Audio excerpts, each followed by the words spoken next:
Monday Nitro number 163, also October 26th, 1998. So here's what happened. Halloween Havoc was the night before, and they decided they were going to go long. There's too much action to fit into 3 hours. And so they planned on going 3 hours and 20 minutes, and They didn't tell anybody. I guess whoever was responsible for calling the cable companies didn't. And so about 25% of the cable companies around the U.S. just shut the goddamn show off. Some shut it off a little early, some shut it off a little late, some shut it off right at the top of the hour. But basically, about 25% of the people. So it wasn't like everybody, but a good 25% did not see the end of the Warrior match or the entire Goldberg versus DDP match. Wow. So, Vince wakes up, or whoever wakes up, Vince's comb-over lawyers, and they call the cable companies and they claim that WCW did this on purpose as a ratings ploy. So that's why Tony came on TV here and he explained this was not a ratings ploy. Everything Tony said was true. We've been trying to figure out all day what to do as a make good. Now, granted, the cable companies, anybody who called the cable company to complain, and there were tons of people that called. Oh, yeah. The cable companies either said, we'll give you a full refund, or we'll give you the replay on Tuesday for free. And so actually, it wasn't. Some said a full refund, some said a partial refund, some said $10 or whatever. Virtually everybody just took their money. They didn't want to watch the replay for free. So Tony says, we've been trying to figure out what to do. There's all sorts of options. What we've decided was we could give the replay away for free, or we'll just give the match that everybody missed away for free here on this show at 9 p.m. One time only. It'll never happen again. We sincerely apologize to everybody, but we're going to show you the Goldberg DDP match. We won't even make you wait till the end of the show, they said. We'll do it right there at the top of the hour. They said that proves it's not a ratings ploy. Yeah. What they should have said to prove it's not a ratings ploy was that they lost like $1.5 million because of this fuck up. Oh my gosh. And when you consider that all of this bullshit with the Warrior that we had to put up with, and all of these 9 million video packages for Halloween Havoc was because they paid this fucker $1 million. Mm-hmm. So they're out that $1 million for a -5-star match, and another $1 million because they fucked up the timing of the show. So you could tell, I mean, they were upset about this whole thing. So, anyway. I actually thought the speech was going to be a lot wackier, and I put a lot of work into transcribing the entire thing, and frankly, it was not worth it. But I do want to note, at the very, very beginning, he described this as, an instance occurred that was out of the control of World Championship Wrestling. Oh, yeah? Well, that's a lie. That was a lie. I mean, it was out of their control that people shut it off after you didn't tell them. But give me a break. You were the ones who decided to go 320. I will say there was one thing, though, when they said, we're not going to show you the end of Hogan Warrior, which a lot of people also didn't get to see. He goes, the only way to see that is to buy the replay. Well, they explained... I was like, that's not fair. I forget what word they used. Oh, disgusting. They said the finish of that match was too disgusting to show on network TV. Oh, yeah. The whole fucking match was too disgusting. Remember the finish of that match? Oh, they didn't. What they showed here, and I remember there who was won. flash paper involved, which Hogan could not light at one point. And you think he the threw up his imaginary hands, flash paper and it blew up in his hands. Where and pretended his face was on fire? Yeah, it was a terrible horrible. match. We did not go back and watch it, everybody. We've reviewed it like 2 times in the archive, so go back there and listen to it. I'm pretty sure it's just as bad now. They opened, by the way, with pics of another match from Halloween Havoc. Oh, hold on. One other thing. Before they moved on, at the end of this whole thing, okay, they just go into this whole spiel apologizing to the fans for everything that they got screwed up the night before. And they go to Larry, and he just absolutely at random brings up the KY2 bug that's coming. He did say that. And you just look at Tenay, and he just shovels up his brow and looks at Larry. Goes, KY? Yes. The fuck? Yes, there's a problem with lubrication in the future. I see. Now, before all of this, they did show pics of Sting and Bret Hart from Halloween Havoc. There was ref bumps and foreign objects, and Bret hitting Sting with a baseball bat, and Bret won with a sharpshooter. Yes. You may update your database. One other thing before this first match. So when they replayed the Goldberg DDP match, it did in fact draw the highest rating in the history of cable television. Huh. They beat Raw. With that said, the opener on the show was Kenny Chaos versus Stevie Ray. They're actively trying to lose. Thank you. That's what I thought. They are actively trying to lose this war. If you had told me this entire show, this opener was put out there to prove that they are not in a ratings ploys. Really, the first 4 matches of this show. Well, it was Chaos and Stevie Ray. It went 90 seconds. It was almost as bad as the Tiger Ali match. Buff runs out, throws a slapjack to Stevie Ray, and Stevie slapjacks Chaos, hits the lifting pedigree for the win. It sucked. Bagwell, who was a babyface last week, is a heel again. I don't think they told us why. Maybe in the Bible of information they gave out at the beginning, it was in there somewhere. Well, he's mad at his mother. They got... Well, maybe it's in this some point. This thing that happened with Rick and Scott and Buff and the tag titles... A ridiculous, convoluted pile of bullshit. So what happened was, it was Rick and Buff against Steiner and... I don't even remember who. Let's go back. It was supposed to be Rick and Scott one-on-one. Yes. The Giant comes out and says, hey, we, the NWO Black and White, have the tag belts. Why don't we do me and Scott Okay. versus Rick and Buff? All right. Now Buff walked out on Rick, and Rick got the win. Rick still won. So Rick won the tag titles by himself. Right. But has no partner. Right. Because I guess Bagwell walked out. Which, shouldn't Buff still be half of the tag team champions? Well, Absolutely. you'd think. But I guess because he walked away from a title match, he disqualified himself. I don't fucking know. Now, on top of all this, if the NWO gets to decide who's defending these titles, and when do they defend the titles, why did they volunteer to put the titles on the line? Fuck if I know, dude. And the they still tag did. division in 1998 in WCW is the worst of all time. They still did Rick and Scott after Yes. that match, Yes. which Rick also won. So, Stevie Ray and Buff, well, Buff dropping legs on Chaos. Stevie drops the worst leg I've ever seen. Rick Steiner runs out and chases them away. Then Rick cuts a promo saying, look, I won the World Tag Titles. I need a partner to fight the NWO. Somebody took a chance on me and gave me an opportunity back in the day. Kenny Chaos, I want to give a chance to you. I want you to be my partner tonight. Kenny Chaos. Is Rage hurt? Is that Yes. the Yes, problem? actually, Okay. Chaos explained. Yeah. Rage is on the shelf with a bad shoulder. Now, what Rick said tonight was, I need someone to help me fight the NWO tonight. So I thought at the time it would just be a one-time thing. But regardless, Chaos says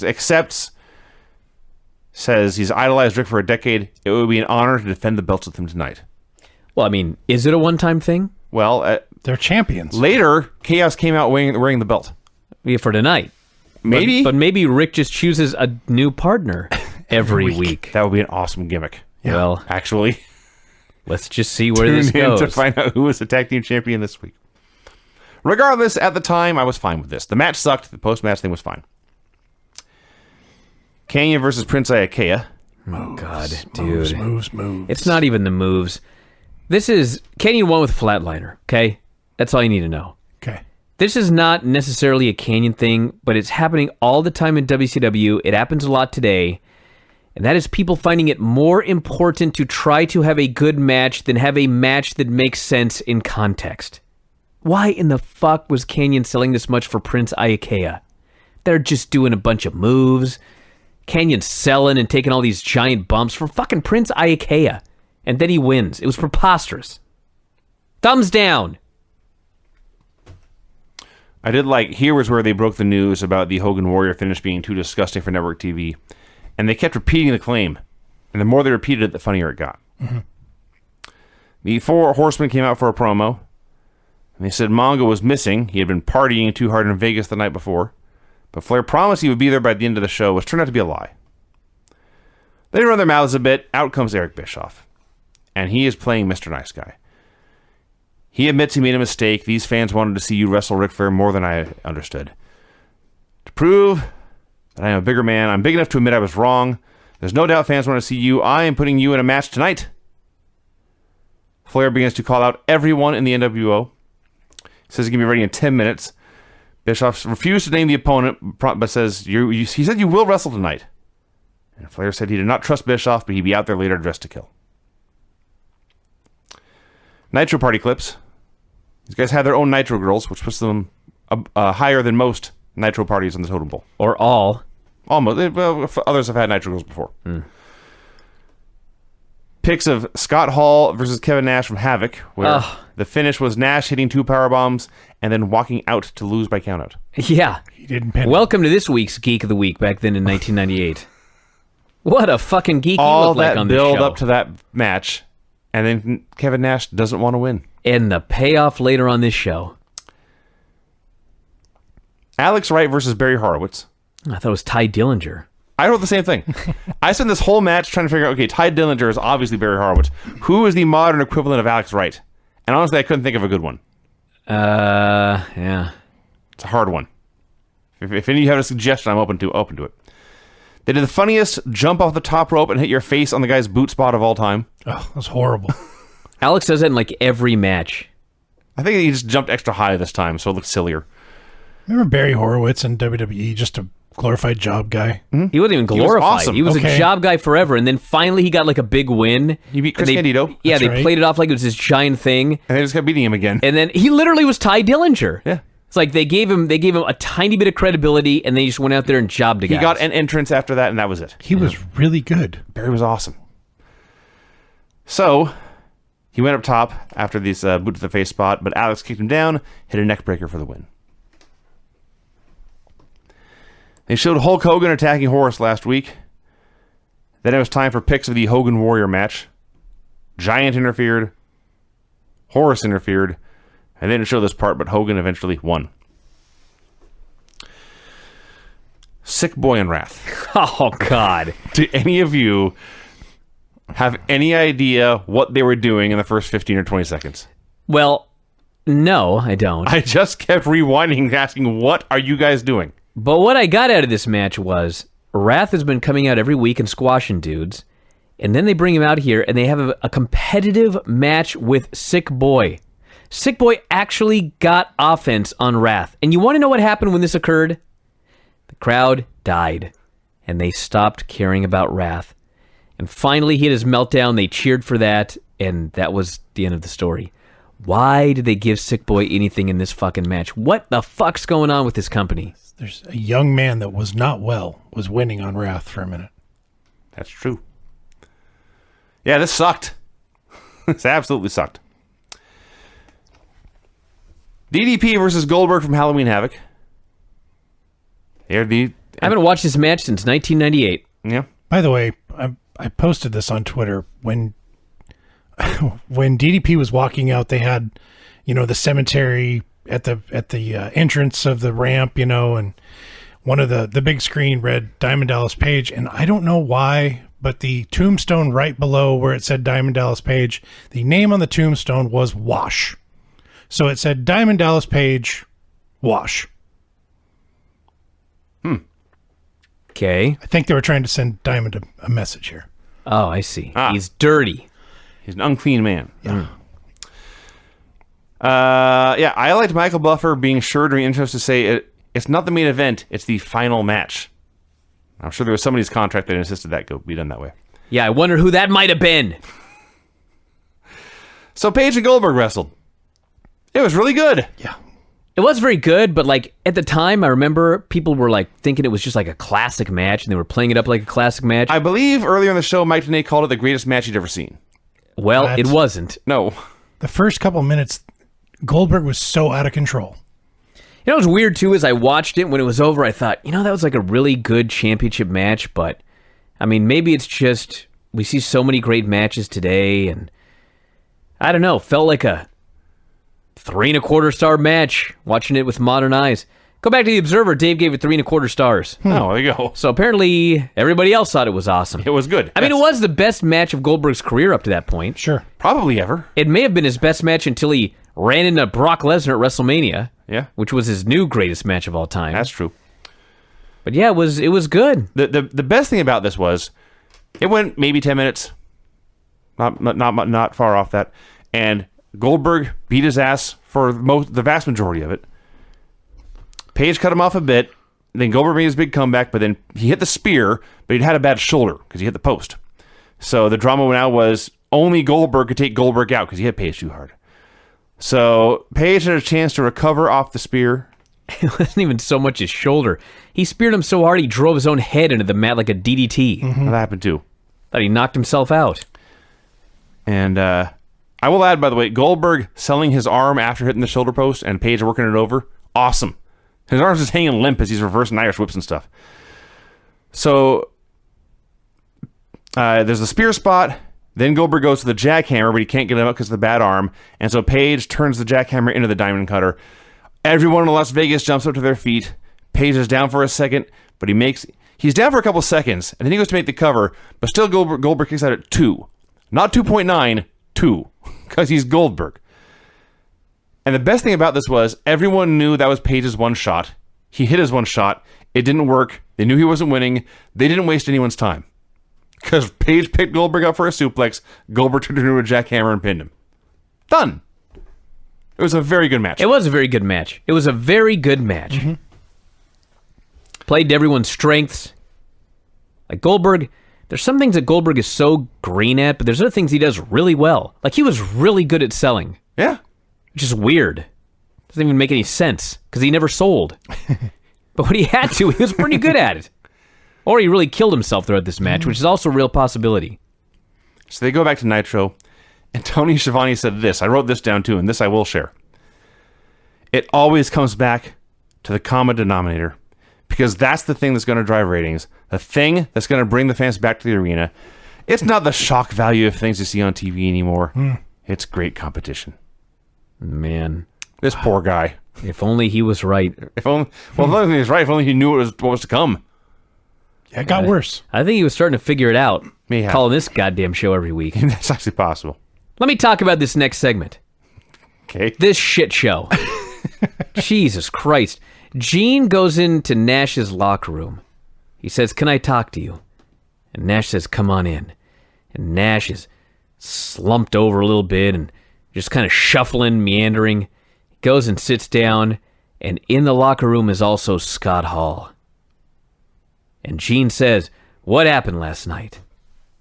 And Nash says, "I didn't pin Hall because it wasn't about winning or losing. It was about helping him out." And that's when Hall shows up. These two fuckers then just start mumbling at each other.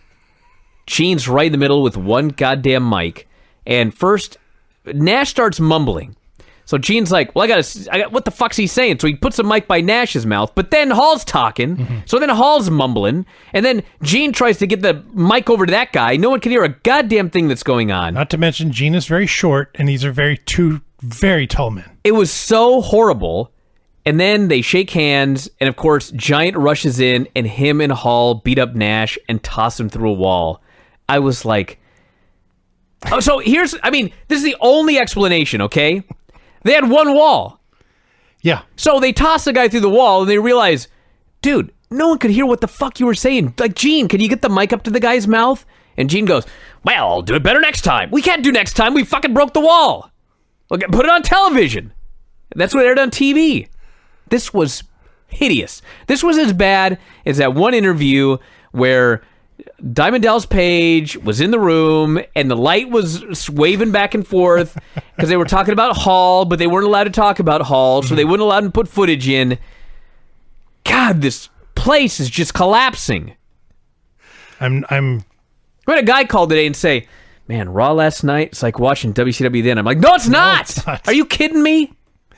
I'm skeptical on the construction of this wall. The studs are supposed to be 16 on center, and they weren't 16 on center, I can tell you that much. I know, because yeah, he's a big man, and there's no way. Yeah, anyway, I'm guessing this was a prop. Call it a hunch. Craig. Thank you, Craig. I just like the couch is against the wall, and there's the wall, and Nash goes through it, and as you know, Nash is a big guy. So Nash goes through the wall, and they poke a camera into this bin or whatever is in there. Disappeared. And he's gone. He's like Harry Potter. He's vanished. Okay, we got that segment down. NWO Hollywood comes out for a promo. I'll cut to the chase. He bragged about beating Warrior. He inducted Horace into the gang, and that was that. Took him 15 minutes to do that, but that's Gave what his happened. nephew 17 stitches. Yes. Or 11 stitches. Whatever. Doesn't matter. Saturn versus Eddie Guerrero. I love when they call the black and white the colors. That's what he said. It's fucking black and white. The absence of color. I guess one of them is all colors. I guess. Saturn came out and apparently Rob Halford had a yard sale of some kind. Yeah. A black bandana, black tights, and a black chainmail vest. Not a good look. Hey, I'll put the guy over. He was not a great wrestler, but he had some great things that he did, Yeah. like cool suplexes. He had a bunch of cool suplexes. You put him in there with Eddie Guerrero, they had a great match. They had a 2017 Raw match, basically.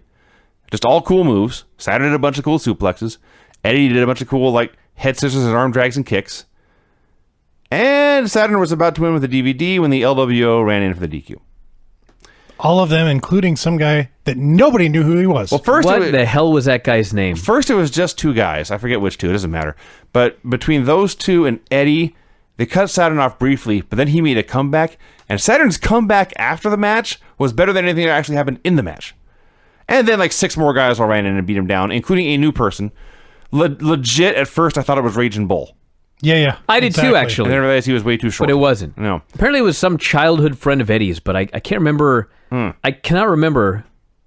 I mean, it must not have been that big a deal, because I don't remember a thing about him. No, they laid out Saturn. I believe this new guy hit a brain buster, and Eddie hit a frog splash for good measure. Me and Gene interviewed Judy Bagwell. You know what? This was not that bad. I thought she did an all right job here. The fans hated it.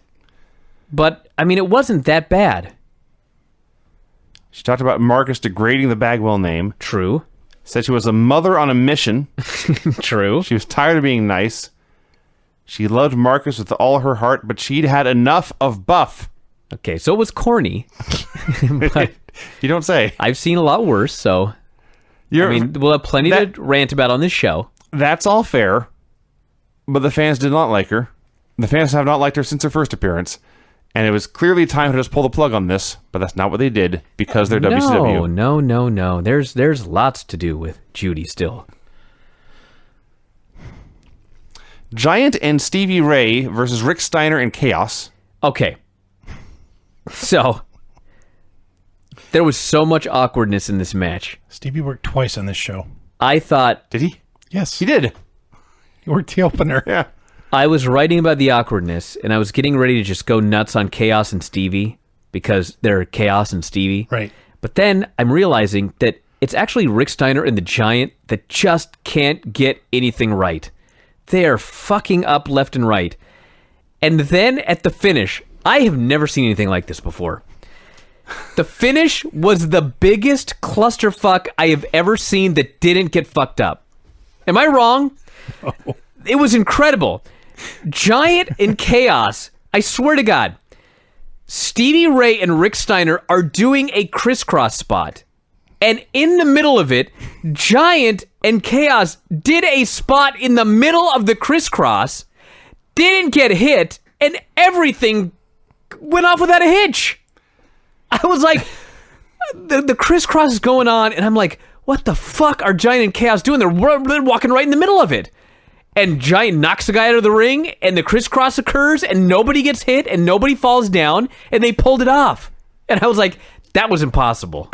I don't know how they did it. There was a point here where it looked like Stevie Ray and Giant whipped one of the guys into the ropes, like they were going to do like a double clothesline, and then Giant just changed his mind and walked away. I think I mentioned this last week, but Giant's on his way out of the company, and he has senioritis, if you want to call it that. He's so fat. Yeah, he's let himself go. He does not care. He gives zero fucks about anything. He comes out with Stevie, and the camera's in his face, and he turns to Stevie and says, "I'm going to walk like Lex Luger." And he flares his lats, and he sticks his ass out, and he walks in as wooden a manner as possible, and Stevie Ray loses it. Doing this match, I don't know who decided that Giant need to be running corner to corner, but I suspect it was not Giant. It looked horrible. He's so gone. He is so checked out. He's punching in, he's punching out, and he can't wait for this all to be over. So, yeah, Giant left, and Rick pinned Stevie with a bulldog. Eric Bischoff joins the announcers. He's totally over the top, trying to show what a genuine good guy he is who regrets his actions. You know, when he first came out, I just started fast forwarding because I was like, fuck, it's just Eric on commentary. Next thing I know, it's footage from Flair and Hogan in 1994. Yeah. And I'm like, what's an odd clip to show? And I'm watching, and they play the fucking last, 10 minutes of the Wait match. forever. And I'm like, now I gotta rewind and find out what the hell's going on. I go all the way back. Finally makes sense in storyline. But I was so completely lost for a while there. I was like, did I push a button and end up on a different show? What the fuck's going on right here? So, yes, Flair did not wrestle on the show. They showed footage of Hulk Hogan beating his ass for 10 minutes. Hogan wins the match, and then Bischoff gloats for a while. And actually, the announcers both before and after the clips were fantastic. Because Bischoff's being evil, Tony's being the voice of reason, and Heenan's just being the goof. He's guessing up to Eric. I didn't think Flair was good at all, Mr. Bischoff. I think it was, Eric goes, man, Flair didn't look good. And Heenan just goes, I thought so. And Eric goes to leave, and Tony is so appalled. He goes, you're spineless. You're absolutely spineless. Heenan says, you got to butter up to the boss. Yeah, that's great. Before they show the clip, Bischoff's explaining, we're going to show footage of Ric Flair, and Tony says, you said there'd be a match. Bischoff says, no, we can't have a match. Flair couldn't pass the physical. Heenan at the other end of the desk says, what's wrong with him? And Tony does the slow burn to look at Bobby. There's nothing wrong with him. It was so awesome. It's like Shivani and Heenan didn't always have great chemistry, but they did here. Juventud Guerrera and Kidman. Here is where it occurred to me just how long this show is. Mm-hmm. It's not their fault. They actually had a good match for the time they had, but yeah, they had a good match. In fact, it was so good that when Kidman first came out, nobody cared because he is still not recovered from being killed by Scott Hall. Yes. But they had a good enough match. It was so much better than last week's Kidman match. And by the end, the people were totally into it. And Kidman won, Shooting Star Press. Everybody got on their feet. Everybody cheered and clapped. I nearly cried. It was a glimpse of WCW superiority in the middle of this depressing, slow death. Sad. I watched this match and shed a tear because 205. Yeah, exactly. Okay. Anyway, yes, this was a very good match for the 3 or 4 minutes they had. Very good shit. Scott Steiner came out for a promo. First, he said he and Buff were friends for life and they hugged. So Buff was funny for a minute. He says women should talk about his mom. Women are good for cooking and cleaning. Dad, if you're listening, set mom straight. He had a message for all of the mothers out there. I was like, I'm sure there's tons of them in this audience. Mm-hmm. Scott Steiner said something about, ladies, I hope you don't love me for my body, but my mind. My wife just happened to be in the room. She said, can I love him for either? I see. Yeah. Huh. Say that again. I didn't picture him being her type. No. She's more a Shawn Michaels type. All right. How about a Craig type? Let's be fair, Craig. What are you talking about? So where were we here? I have no idea. So Scott starts talking. He calls out J.J. Dillon. Oh my God. This went off the rails quickly. Dude, I was trying to translate for Steiner. I just couldn't. I don't know what the fuck he was talking about. He couldn't do anything right. He was like you earlier in the show when you tried that tongue twister. Pretty much, yes. Yeah. So the gist of it was he wanted... Please, what was the gist? As far as I can tell. Help me here. He wanted JJ to name his favorite Steiner, and JJ wouldn't do it. I don't know why. Because Steiner was outright saying, I turned my back on the company. You've sent out other refs to help. Well, JJ knew that if he said, my favorite Steiner is your brother, he was going to get his ass kicked. But he's going to get his ass kicked either way. He didn't know that. So why did he come down? Well, regardless, he got his ass kicked. he sure did. And you know what's so funny about him getting his ass kicked? Scott kicks him, and of course all the geeks are running down. Scott's trying so hard to put this guy in the recliner, and it's just not working. And then Bobby Heenan is so appalled, and he goes, he's wearing glasses. Yes. And I suddenly remembered when I was a little kid, Yes. and the thing was, you never hit a guy with glasses. Oh, you get glass in their eye. That'd be bad. Like, man, I haven't heard that in like 20 years. 19 years is the last time I think I heard that. Unless the kid does have a glass eye. Can't hit a guy with glasses. Anyway. So my favorite part of this was he's attacking the commissioner, this big scary monster. And it's so concerning that they put up the logo that says we're about to go to break before security has even hit the ring. Mm-hmm. I was hoping he'd still be in the hold when the break, but no. Yeah, I don't think he ever got in the hold. Well, that's also possible. These two did not fit together like Legos. They did not have chemistry. No. They were not on the same page. The arena went dark. Warriors music started. And I thought, okay, this is going to be an NWO skit. It's going to be Renegade or Vincent or something. No, Warrior came out. Yeah, I thought he was gone. I thought after Havoc he disappeared and they put him in the Hall of Fame. This may have been his final appearance. I don't remember. But I have to say this because I'm a fair man, okay? This was his hometown. Yes. So he got a big pop. There were some boos when he started his promo. But he cut a good promo. He was very angry about the last night. He kept it quick. He said Hogan could have done the right thing, but he failed. He's going to be haunted forever. There's a difference between beating a man and beating a man up, and he beat Hogan up last night, and that bullshit pinfall didn't change anything. He said the time is near, same warrior time, same warrior place, same warrior channel. He just got in, did his promo, and was done. That's true. And he had fire, and he was angry about losing. Yeah. Hogan comes down to the ring, sends in Horace. Warrior beats Horace's ass. Giant hits the ring. Warrior low bridges him, sends him outside. Hogan hits the ring. Warrior lays him out. Punches Bischoff. Bischoff takes a bump off the apron. The place is going nuts. And that's it. Got his heat back. Even this fucking company of shitheads knew you put the guy over in his hometown. Yep. This was great. Yep. That had to be the highlight moment of Warrior's entire WCW run. Absolutely. Probably, actually, yes. I was going to say the moment he first appeared, but then that was followed by his promo. So, no. Yeah, they did everything right here. Scott Hall and Scott Steiner versus Lex Luger and Conan. First of all, when they came out, I felt like I'd already seen Scott Hall and Scott Steiner wrestle about 4 times each. So, they come out, and it's time for a brawl. They brawl here, they brawl there. 2 guys brawl up the aisle with the other guys doing moves in the ring. Then they just switch places. Chairs get involved. Lex goes for a torture rack. It gets broken up. There's no ref. There's no match. I don't know what's happening. Then they go to commercial, and when they come back, everyone's gone. What happened? The best part of this is they're in the middle of a brawl, and they just go to commercial. Yeah. And I thought, well, when they come back, they'll tell us what happened. They come back, and literally Tony Schiavone mutters, "What a brawl." And then they go to the ring announcement for the main event. Yeah. Yep. Did we switch channels? Is it that hard Did we jump the time stream? to Are we on the just wrong let show? us know what happened? My God. They don't want to run long like they did the night before. So the main event is DDP versus Bret Hart.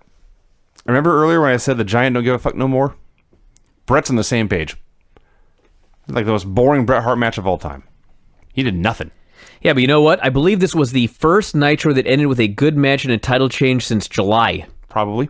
it's a pretty good match. It's almost November. You thought so? I thought it was pretty good. Yeah. I mean, if you imagine like a great Bret Hart match, it wasn't that. Maybe perhaps my standards were just But if you imagine like a Nitro match, it's pretty damn good. He did do, I must correct myself, and I corrected myself at the time. He did at least do a top rope superplex. So I can't say he did nothing. Totally popped a crowd too. It did. So, let's see. Bret throws a mule kick. This was actually great. They're in the corner, and DDP's banging his head into the buckle, and Bret does the old mule kick, but his leg's so goddamn long that he hits Paige and the referee in the balls. Both of them. 1 leg, 4 balls. Yeah. And down they go. It was like a good bowling strike. It was. So, It was a split and a strike. Yeah. I didn't know that was possible. Bret pulls out a weapon, then he revives the ref, and he swings the weapon, but Paige ducks, hits a diamond cutter, and the ref counts 3. For the title. It has not been a year since Survivor Series, and Bret's just doing clean jobs for secondary titles on Nitro. Yeah, but it was good. For what they did, it was good. it blows me away. It was really hard for Brett to get any kind of heat in the match because the first 4 rows on the hard camera, these fans absolutely loved them some heels. Sure. Every time he'd start yelling at them, they would just stand and applaud. Yeah. So Brett goes crazy afterwards. He's attacking Paige's leg with a chair, puts him in the sharpshooter. Paige is screaming and screaming, and nobody comes to break it up, so Brett gets bored. And he lets it go, and he grabs the chair some more. And finally, Goldberg runs out, and the show ends just as he hit the ring. And I wrote them down. There's been something really weird with my Apple TV because I knew Goldberg ran down, but it just ended before he ran down. That's how it ended. He got like 1 foot in the ring when it went out. I see. Yeah. So I wrote them down, so I will list them here. Although, frankly, the record of finishes in the show, by and large, was pretty good for a Monday Night War show.